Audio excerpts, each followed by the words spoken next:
Повозрастните кочанчани сигурно се сеќаваат на годините кога динамичниот развој на стопанството, изразен преку тогаш големите Руен, Атом, Хартија, Борис Кидрич, Кочанско поле и други, беше како магнет за работоспособното население од соседните општини Берово, Делчево, Пехчево, кои се населуваа во нашиот град и тука остануваа, задоволни затоа што нашле екзистенција и подобар живот. Таквите процеси беа запрани поради севкупната стагнација во изминатите 2 децении.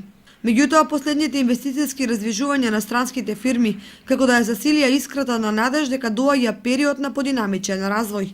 Инвестицијата на Амфенол, која станува реалност и притоа уште на стартот нуди можност за отворање неколку нови придружни капацитети, досега барем е најсериозната најава на стопанското развижување на општината. Затоа граѓаните се прашуваат, може ли таа со се што ќе следува да му го врати на градот значењето на помал регионален центар кој ќе ги привлече стручните и работоспособните жители на Источна Македонија.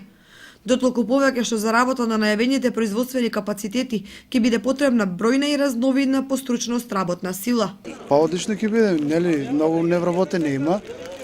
И ако се вработат, одлично ќе биде.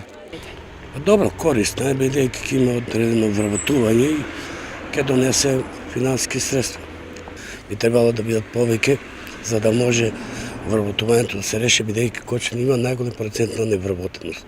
И би требало да се вработат млад кадар и овие така малку постарите што сме пред пензија. Едно е сигурно, големите имиња во светската индустрија се недобрата гаранција дека и општина Кочани го фаќа развојниот курс кој треба да ги реши проблемите со невработеноста, стандардот, миграцијата и слично.